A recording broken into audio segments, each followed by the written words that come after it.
my next stop on my journey of curiosity, which is what all this is, about the way the world ticks. It almost has a mind of its own, independent of even we humans. I'm going to have a chat about that actually.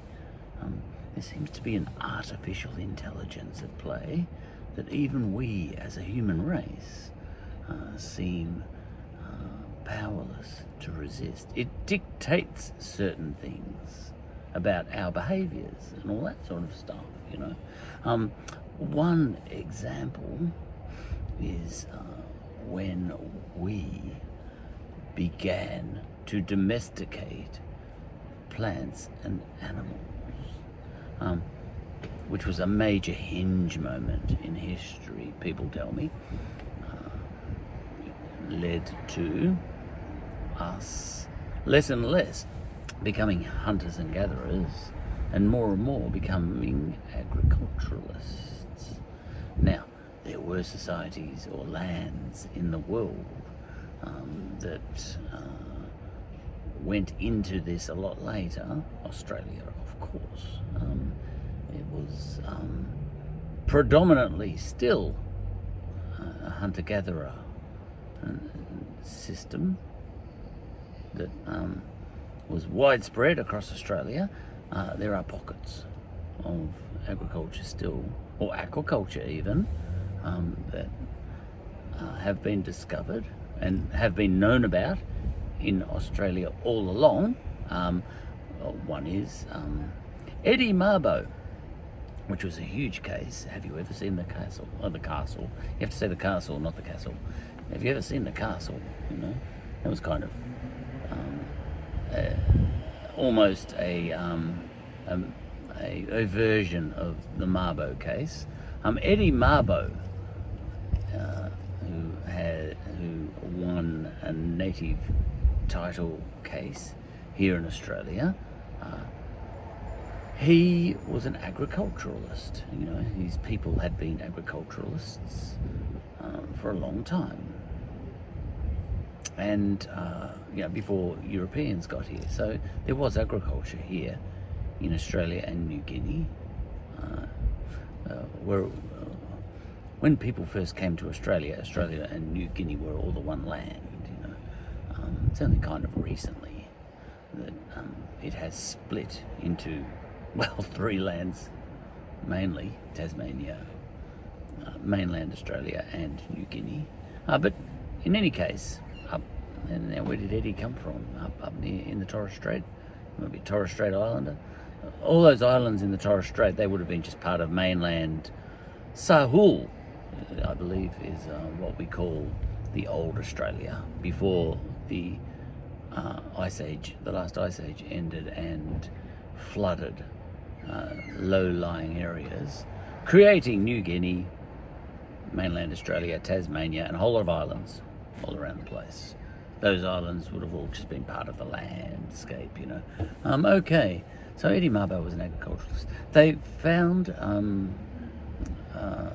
found up in the Grampians here, down south, evidence of an aquaculture that some Indigenous Australians were practicing before Europeans got here. So these are tiny little pockets of agriculturalism here in Australia.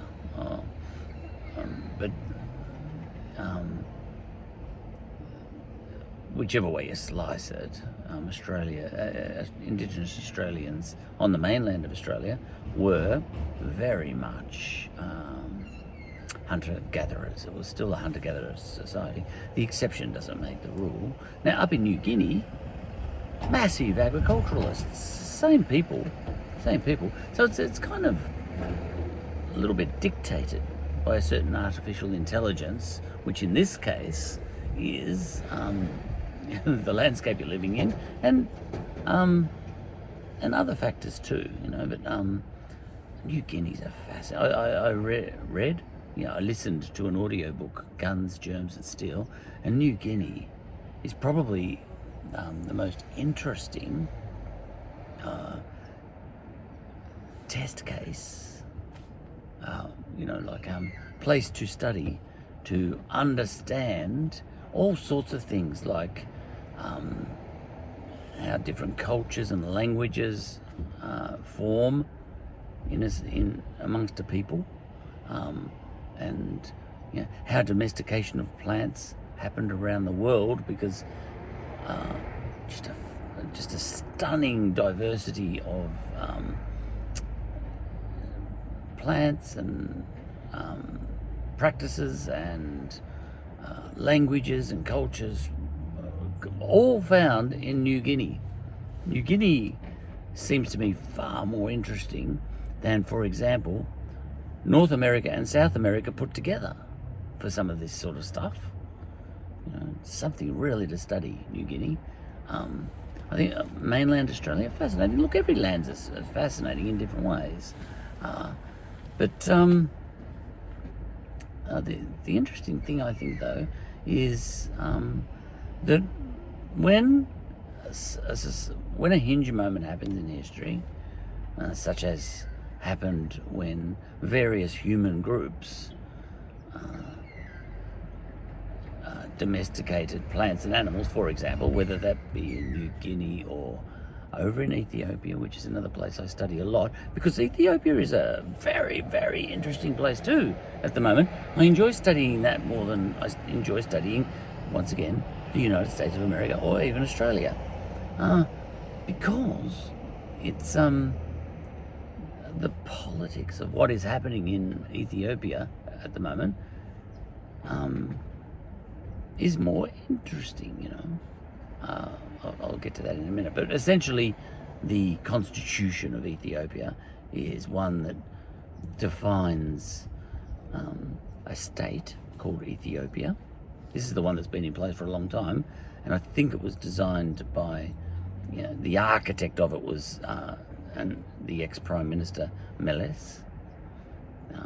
If you speak to an Ethiopian, they seem to say Melesh, but I'm not going to change my accent for every single country I talk about. Otherwise I'll be talking about the Germans one day and they'll all be forcing me to say Wagner and Bach. I'm not going to spit all over my phone just to be culturally correct. So anyway, this guy Meles,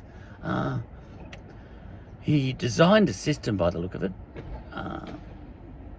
that was a single state. I had to kind of look up what the difference between a state and a nation is, actually, because it gets a little bit tricky what the difference between those two words are. But a state is a government system, so like a place like Australia is a single state, because we do have a single system of government, but we are many, many nations within that state. Not a lot of, but whether we are many, many nations or not depends on your definition of nation. Pauline Hanson, who is a politician here in Australia, would argue there's only one nation here, and the reason for that is she defines, I think, a nation as being equivalent to a state. But then again, why would you have two different words if that's the case? But I think she'd like to. Pauline Hanson, look, when she says we are one nation here in Australia, I think that's a statement of opposition to the fact that a lot of people have in their heads that it's true that we are many nations, or the indigenous nations for a start, and then what we call the European Australian nation, but still one state. Just a second, I'll get this little battery low thing. I've got it on the charger. Excuse me for a sec. But Ethiopia, there we go, they should be charging it. Ethiopia, that's an interesting case because in what's called their ethnic federalism, which was their system of government, their constitution up until recently, it was written down that essentially, I think, that Ethiopia should be one state, one system of government, one ruling party and all that sort of thing, and one army, one air force, one national army and one national air force, of course. Militia everywhere, but but one state but many nations. So this is where it gets confusing. The different states within Ethiopia, I would call them different nations within Ethiopia. See, that gets very confusing because people use these two words, nation and state, so interchangeably. But this is a semantic point. But I think for the purposes of this episode, I'll define a state the way I tend to see it defined in dictionaries, being the way the thing is governed, the laws and all that sort of, the official laws, who's in charge of the police force, and all that sort of stuff. So in Ethiopia, there is a national government, and but the interesting thing about Ethiopia is all of what they call their states, which I would call nations. So it's Ethiopia is kind of a united nations, So here's where it gets tricky with the language, doesn't it? Not in the UN, but it's a series of independent nations, the way I would put it,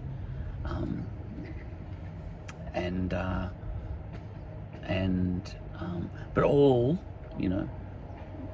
that thing where, united we stand, divided we fall. It's better for a whole lot of people to either federate or, whatever, a whole lot of different states, what we call states, groups, to all come together and still be different, but all be united sort of thing for practical reasons, Because united, you're a lot stronger than if you're not.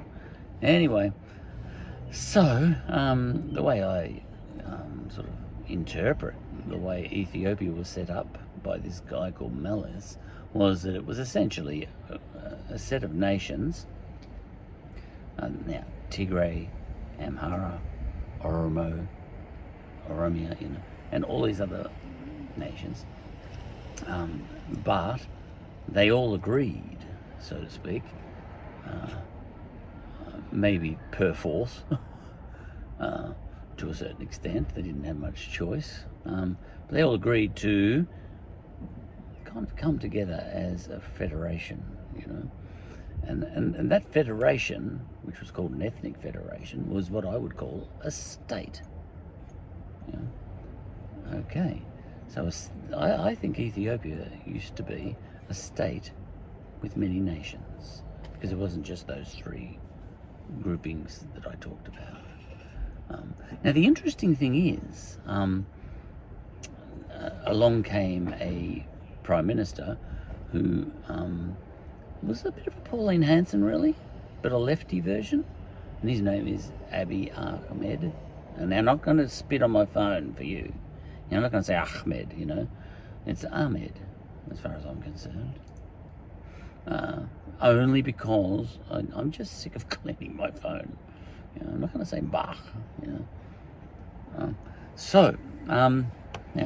Abiy has the clear opinion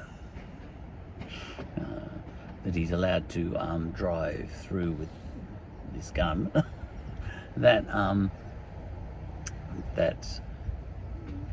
Ethiopia should be one state, but also one nation. Align the state and the nation. That's his idea. He's not the first to think of that. Pauline Hanson here in Australia has. Now, this has nothing to do with left and right, because Pauline Hanson's right wing and Abiy Ahmed is left wing, This is way above left and right politics. This is the idea. This is the thing where you have this idea that we should all be united as one people. Not just united under one system of laws, such as would allow people to have different cultures within that one system. One system, but everyone is allowed to be themselves, which sounds ideal to me. One system, you get all the benefits of a single system, all the efficiencies and effectiveness and all of that. But under that one system, you have every area or every different groupings of people, they're allowed to be themselves still. So in Australia, that would be, the state of Australia. But a state of Australia, now it's messy. Here's the problem.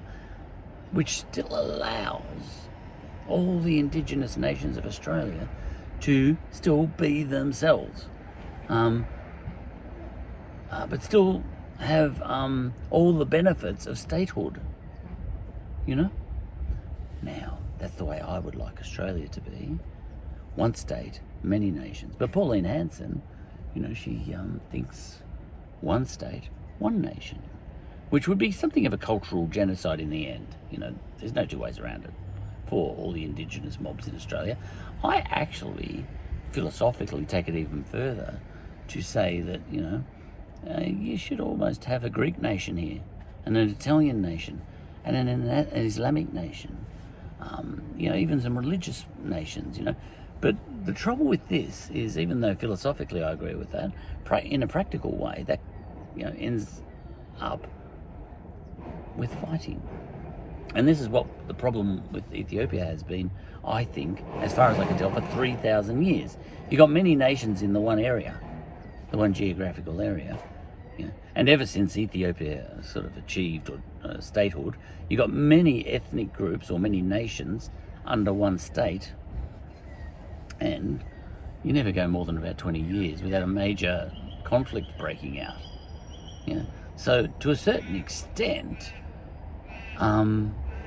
the utopia of a single state with many nations, as Meles was trying to put in place, by the look of it, maybe he had a goal to take it even further. I don't know what that goal was, but the way he had designed this ethnic federalism he had was a recipe for conflict to break out again every 20 years or so, 30 years.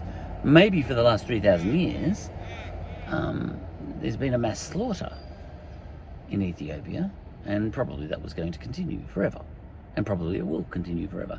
They never go for much longer than that before a mass slaughter in Ethiopia, because they have many nations. So that's the downside of many nations. Even though even if you have one state and many nations, or look, a long time ago those many nations were independent nations, essentially tribes.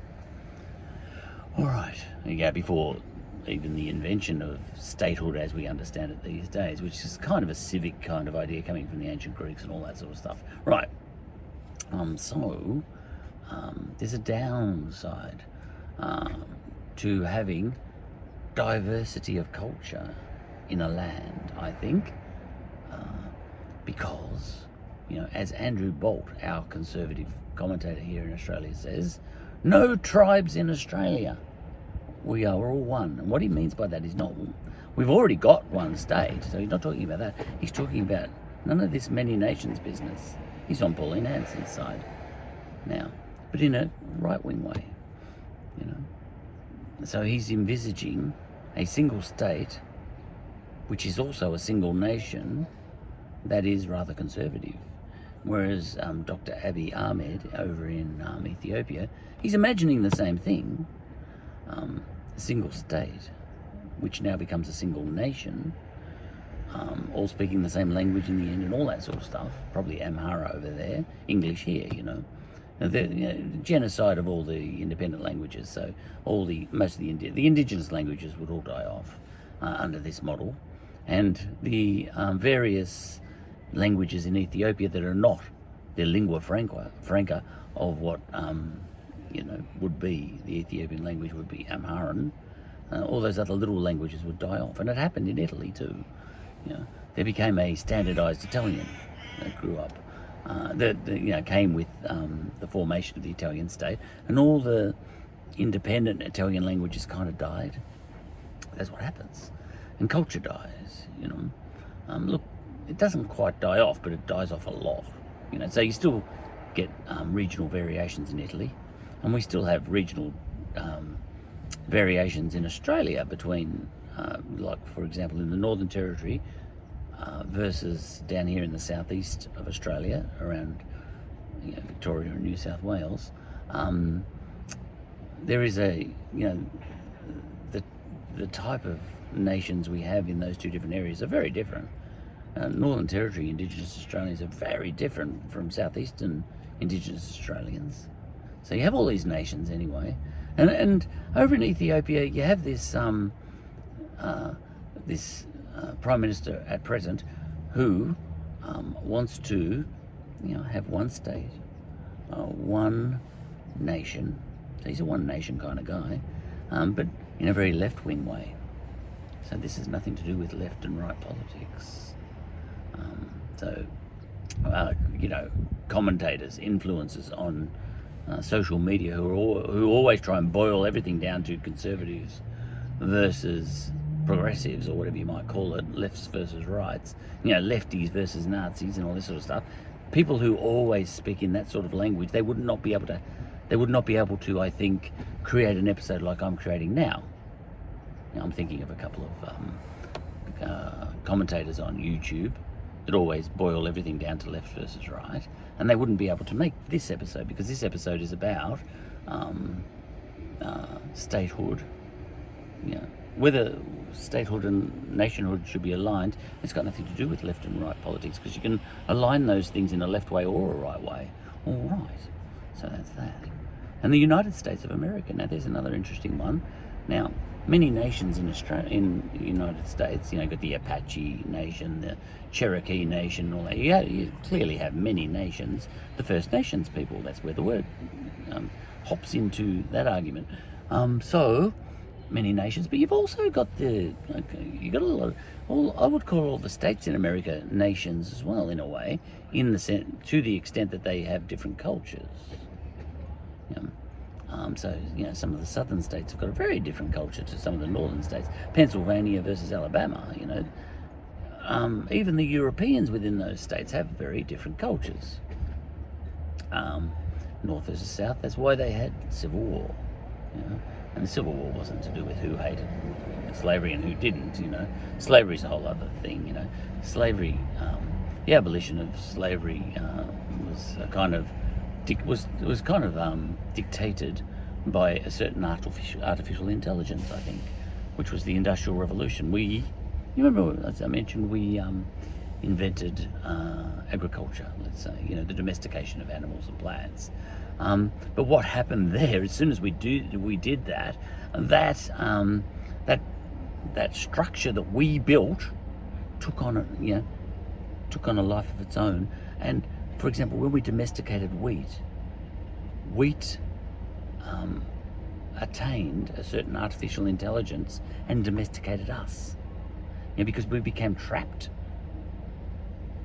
We couldn't wander anymore. We had to stay close to our wheat to protect it, or we'd starve. So we became slaves to the wheat. So we domesticated wheat, but then the wheat, in a sense, took on an artificial intelligence and power. The wheat started to exert power upon us and forced us to stay close to it, and forced us to arrange ourselves in villages and all that sort of stuff. So the very process that we invented, and we thought we were so smart, started to dictate terms to us and tell us what sort of society we should have. And the same goes for the Industrial Revolution. Before the Industrial Revolution, there wasn't a people on the planet, really, who had been engaged in agriculture, who didn't think slavery was a good idea, a bad idea. I'll put that another way. Most societies in the world thought slavery was a great idea.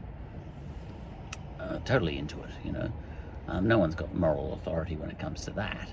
But the Industrial Revolution, we invented that and thought that was a really good idea because it seemed very efficient. But it turned around and gained a certain amount of artificial intelligence of its own.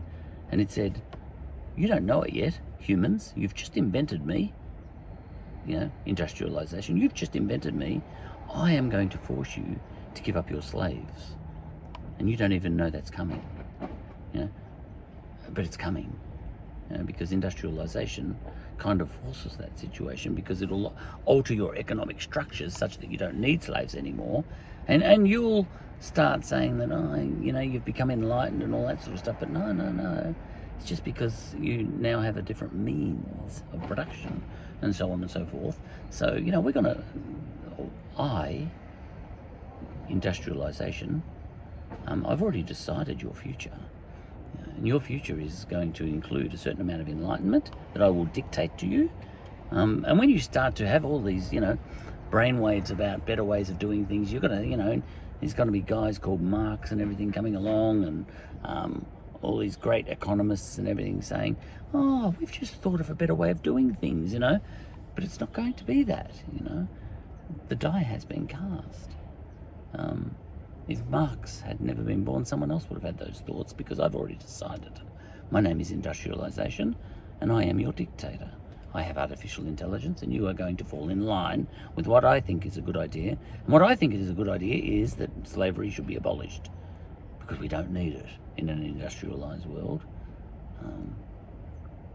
So that's a certain artificial intelligence, Now, the trend with, these are hinge moments in history. Another hinge moment, like agriculturalism, the invention of the wheel, industrialization, the harnessing of fire, even before industrialization, these things, as soon as we invent these things, that's the chicken, but the egg is that these, fire, for example, started telling us, it obtained an artificial intelligence of itself, the process of us, having, we became dependent on it, and it changed us and turned us into humans, really, the fire one. And each of these steps make us more human in a way. But the big hinge moment on at the moment is the information age. Now, lately, the industrialization brought about this idea of the state, in the modern state, and but we still had this idea of the ancient nations, depending on how you define these things, you know what I mean? But I'm defining it that way, But take Italy, for example. All right, you had all these city-states, what were they? The two Sicilies and Calabria and Genoa and Venice and all these different places. They were all independent-ish sort of systems. Look, the ones up north were controlled by Austria, and the ones down south were they used to be Greek, but these are all city-states. Back in the ancient times, there was no Greece, but there was Greece everywhere, if you know what I mean. There was Greece all the way across to Spain. All the great names in ancient Greece, Pythagoras and Archimedes. I think Archimedes lived in what we call Sicily now, and never went to what we call Greece now.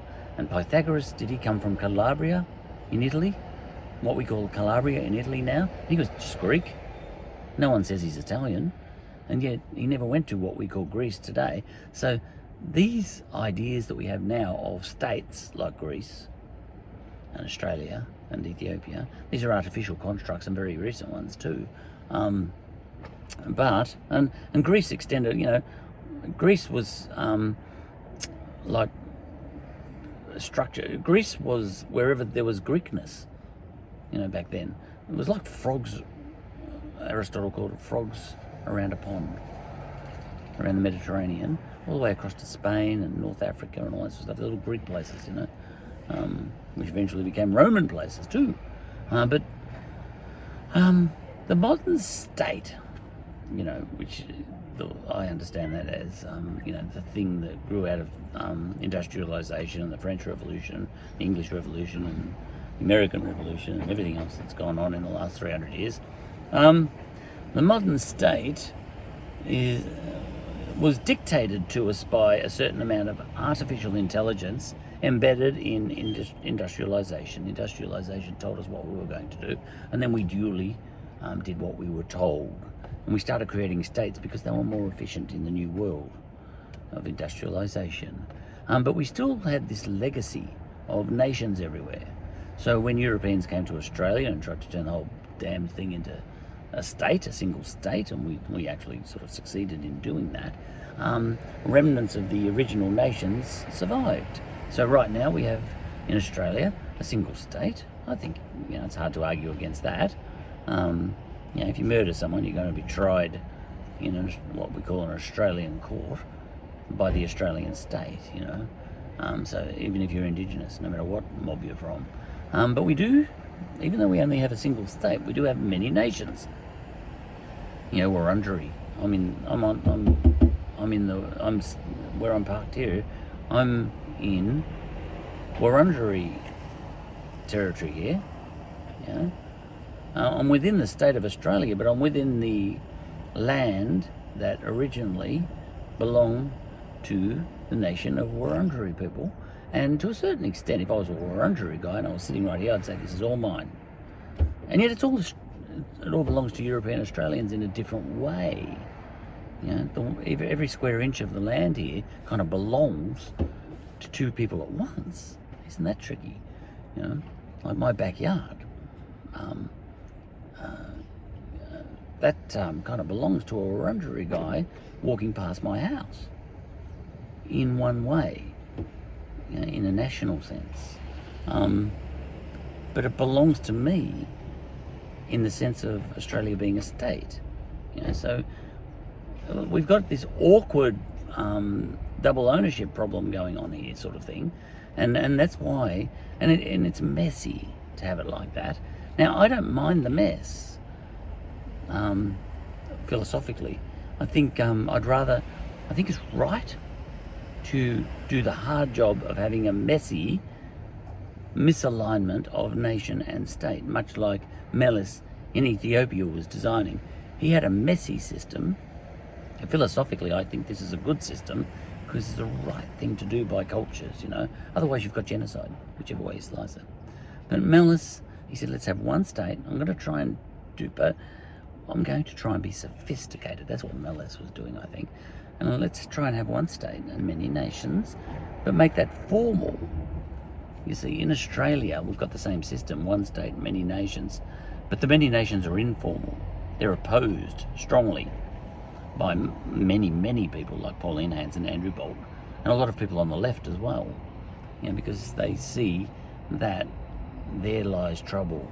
Having many tribes in one land, eventually there's going to be fights. But philosophically, I think it's the right thing to do to try and navigate that messiness. But I may change my mind if a civil war breaks out. So there's no really good solution. You can either have genocide and unity to a certain extent and align your state with your nation, create one nation within your state. You can either do that and kind of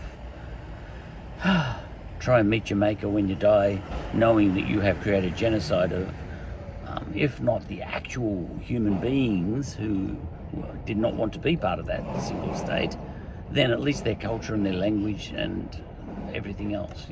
It's awful what happens when you try and align a state to a nation. It's terrible. It's a tragedy. But then again, it's a tragedy to not do that. As probably Socrates said, man is divided against himself. He noticed that, Socrates. There's downsides to each side of the equation, whatever you want. So to that extent, Abbey is doing the right thing and the wrong thing at the same time. He's doing the right thing, as Pauline Hanson would understand it, in noticing that in 3,000 years, Ethiopia has been constantly riven by war between the tribes. They all seem to be getting along.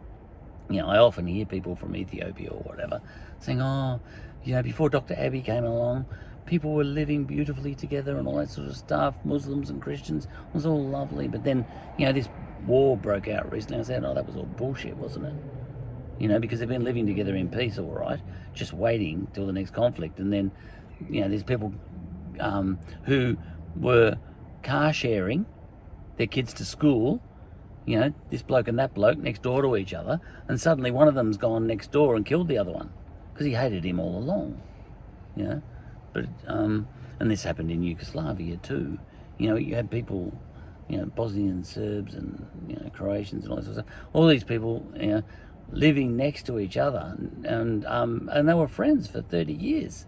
Their children used to play together in the street and all that sort of stuff. And then suddenly the match was lit, and people were going next door and slaughtering their next door neighbours, who were their friends, as far as it looked to any outsider. It's nuts. And that's Ethiopia to a large extent too. Now, so it's messy to try and imagine, because all political systems are imagined systems. I think Marx said that, and probably a few other people too, and John Lennon as well, who picked up on a lot of that as well. Imagine, isn't that my goddaughter identified that as a fairly brutal anarchist song, and she's right.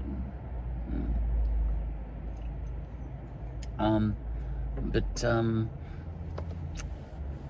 you want to imagining a system that is one state and many nations is I think a philosophically moral kind of idea to hold in your head, but it's got some practical problems,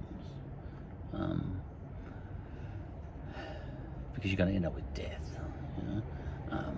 One state, one nation. Well, that has its pluses and minuses. All right, its minuses obviously that you're going to get death again, but eventually you end up something like a Pax Romana. You end up with a unified state where people are culturally unified.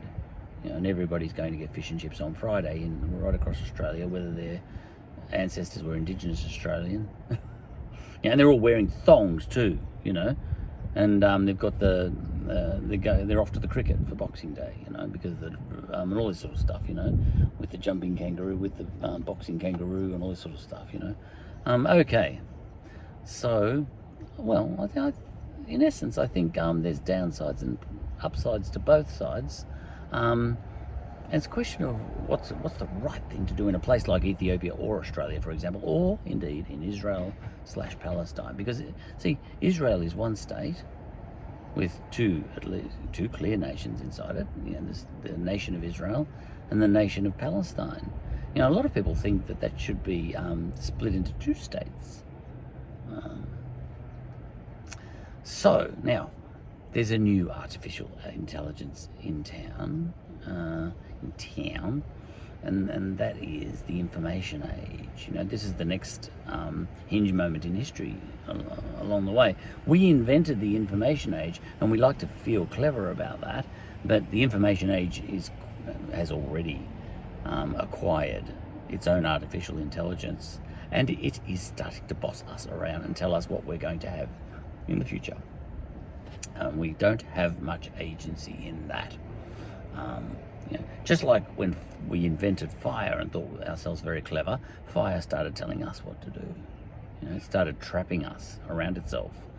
Do you know, back when fire was first invented, it was so hard to start a fire that we had sentries.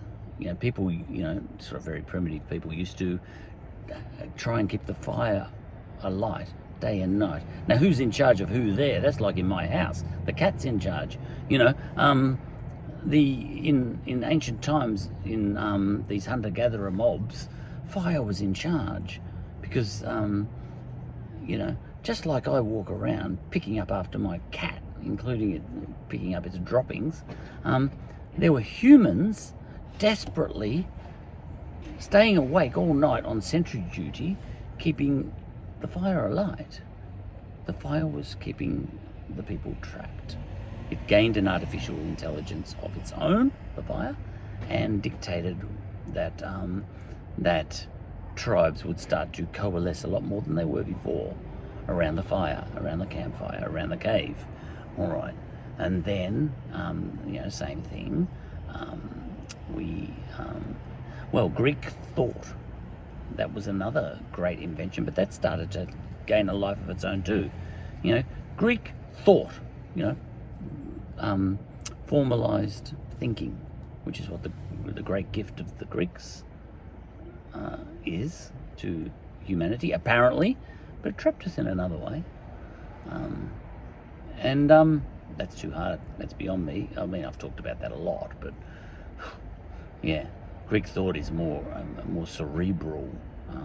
It's easier to talk about the great hinge moments like fire, agriculture, industrial revolution, industrialization, information age, and all that sort of. The information age really started with the telephone and the radio, really, fireside chats, Um, uh, but, um, but, right alongside those steps, the technological and scientific revolution as well, is just what I'd call Greek thought. I reckon that's right up there with fire. A fire was lit in our heads, but then that fire started to trap us into certain ways of behaving towards each other. It got rid of kings, for example, and started to take us down a path of saying, hey, I just realised we don't need a king. We don't even need a god. That was revolutionary, as every bit as revolutionary as fire. Oh my God, royalty, kingship, all that sort of stuff. That's no different from the way chimpanzees organise themselves in chimpanzee clans. There's always a king of the chimpanzees in a chimpanzee clan. We've been doing that all along, and we've been saying and we've tricked ourselves because we've been giving the king a beautiful gold crown and wonderful robes and all that sort of stuff, and saying this is very sophisticated. But no, it just looks sophisticated because we made the crown really shiny, and the robes really purple, and made magnificent castles and all that sort of thing. But we're doing what the chimpanzees were doing all along, and this is what the Greeks did. They said, you don't actually need that. The people. We, the people, can design systems and look after ourselves as if there were no gods. And that was massive, But that gained a certain artificial intelligence of its own, such that when they tried to even bring back kings and all that sort of stuff, because that spread to the Roman Empire and everything, and we had an open society right across Europe with Rome and all that sort of stuff. And when all that died off, and the old Roman Empire retreated into a feudal system with kings again, and all that sort of stuff, went backwards, what we call the Dark Ages in some ways. We were going forwards during that period in other ways, by the way. We were inventing things then that the Romans never thought of. We invented the harness for a bullock, which massively changed things. These are hinge moments, You got to work out what the farts are and the thunderstorms are. As my wife's uncle says, some things are farts and some things are thunderstorms, just the invention of the harness, and the plough, that can be a bigger deal than all the greatest kings of that era, because the harness, such that you can now do agriculture better, is having a much more massive impact than any king of that time, You just don't know it. These are the artificial intelligences built into our inventions. And same goes. When Newton, invented calculus, for example, that was destined to change the world forever, and that was much bigger than anything that any great king was doing. That was going to have a much more major impact on the world than anything any great king of the time was doing. There was a guy, John Harrison, who just invented a clock, an accurate clock that could stay accurate on the high seas, and he was having a bigger impact on the world than his own king, and he was just a bloke in his little workshop, and he enabled Captain Cook to be the greatest navigator in history and all this sort of stuff. There's a book called Longitude. It's a long story, but you got to work out what the farts are and what the thunderstorms are. What are the farts and thunderstorms right now in the modern age? Donald Trump, he's a fart, as far as I can see. The current impeachment process that's going on just concluded, by the way, and it failed again. These are farts, I think. The thunderstorm is, for example, coronavirus. That might end up a thunderstorm because that's going to change the way the world works. Maybe, unless we can really knock it off. But it looks like we're not going to totally knock it off. Maybe we'll go back to normal and might end up a bit of a fart after all. What other thunderstorms? Well, with Donald Trump isn't the thunderstorm. He's a fart. But the fact that 74 million people voted for him, that's a thunderstorm. They're separating the farts from now, Hitler, fart or thunderstorm? Well, Napoleon, I think, was a one-man thunderstorm, as was Alexander and as was Julius Caesar. I kind of think Hitler might have been a bit of a fart. Believe it or not. I don't think he's in the same category as Napoleon. Yeah, I don't want to explain that too much, but I think a lot of the elite Germans of the time, I picked up this in Biggles books. Biggles, used to capture Germans who had Nazis who had escaped to Uruguay. It's all fiction and all that sort of stuff. Captain W.E. Johns, he had his high moments and his low moments, but he was very insightful in some ways.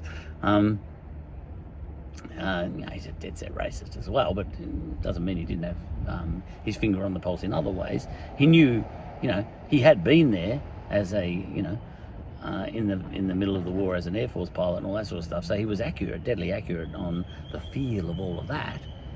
So just because he's a racist doesn't mean there isn't something to be learned from him. Anyway, he used to capture Biggles, his character, used to capture Nazis and ask him, well, you're a supporter of Hitler. Oh, don't talk to me about him, would say the imperious, German from one of the old families, of Germany. He'd say he was a useful tool, at the time. We have always had our sights on something much bigger than what Hitler was aiming for. So Hitler might have been a fart, All right, but Napoleon, I think, was a thunderstorm. But the interesting thing I think at the moment, my mind is just doing this. What did that guy in the '60s call it? Free traveling. What is it? The mind, just let your mind travel. The information age. The information age. I think the information age is just like fire and Greek thought and industrialization, all that sort of stuff. It's already decided to a very large extent our future, and we haven't got much agency in it. But the funny thing is, it's hard to tell which way, what the information age has got on its mind. In a place like, for example, the industrialization took us on our first steps towards globalization, you might say. Because, for example, in Italy, you had all the little city-states, as you might call them, all coming together as a state. So that's a conglomeration, which is kind of a local globalization of Italy. And the same effect was seen all over the world in Ethiopia and lots of other places. I like to talk about Ethiopia because I know a lot about it, because my goddaughter has been telling me a lot about it. And none of my episodes that have a title with the word Ethiopia in it are about Ethiopia.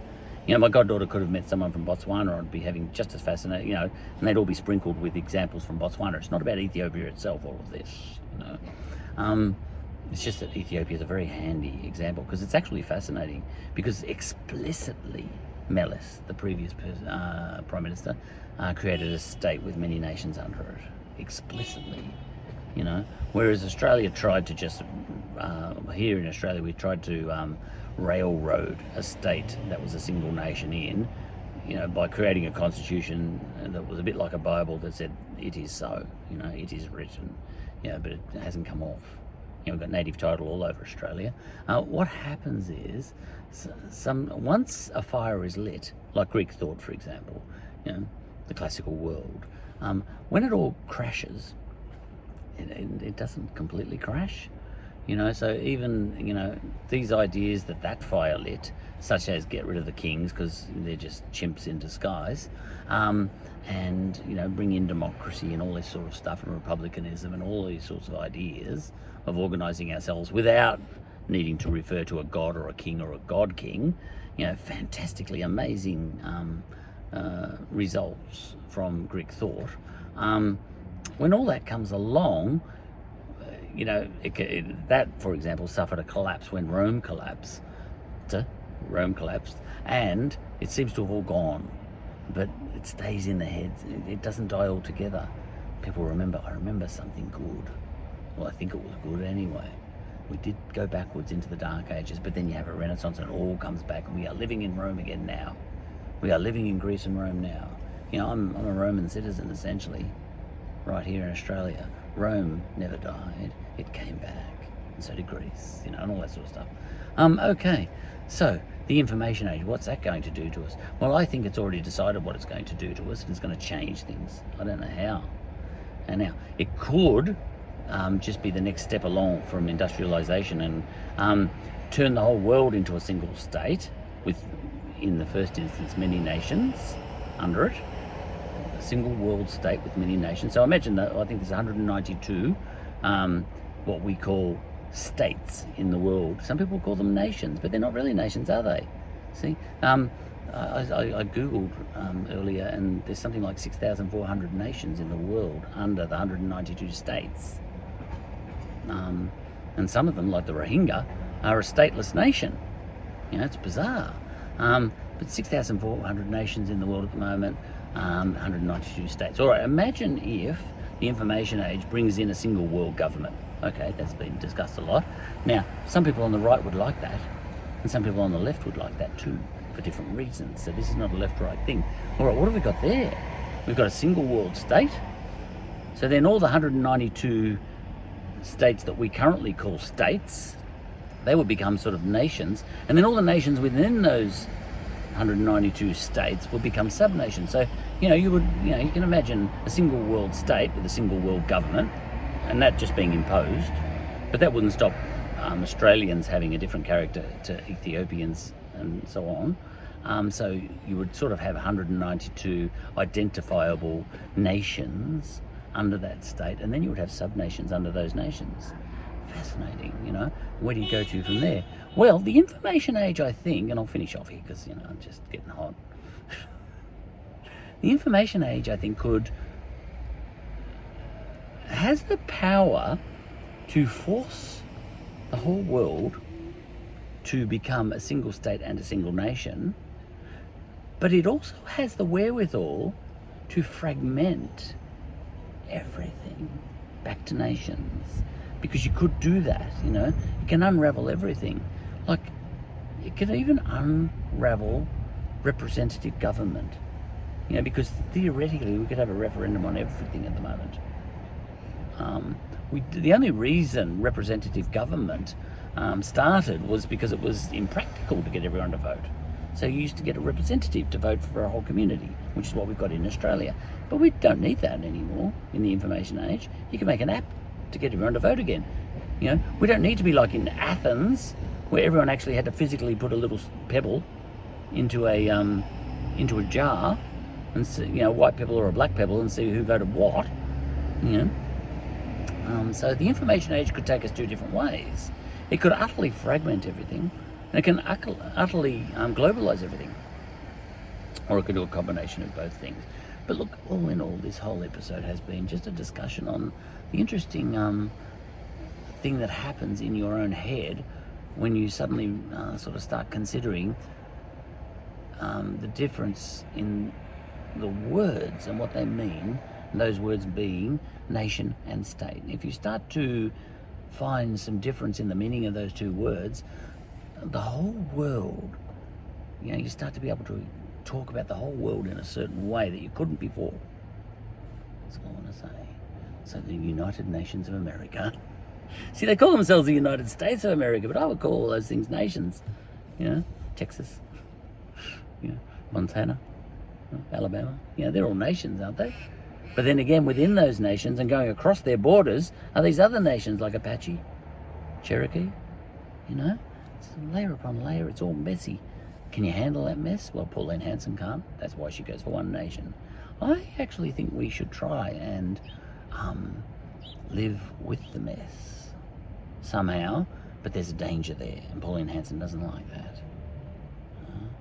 I'll leave it at that. But I'm into Indigenous rights on that level.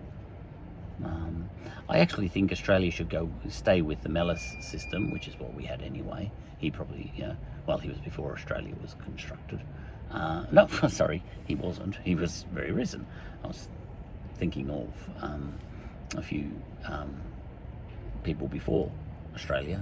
I was thinking of some people, don't worry about who they are. Tedros, Johannes, and all that sort of stuff. All right, so I think Australia should...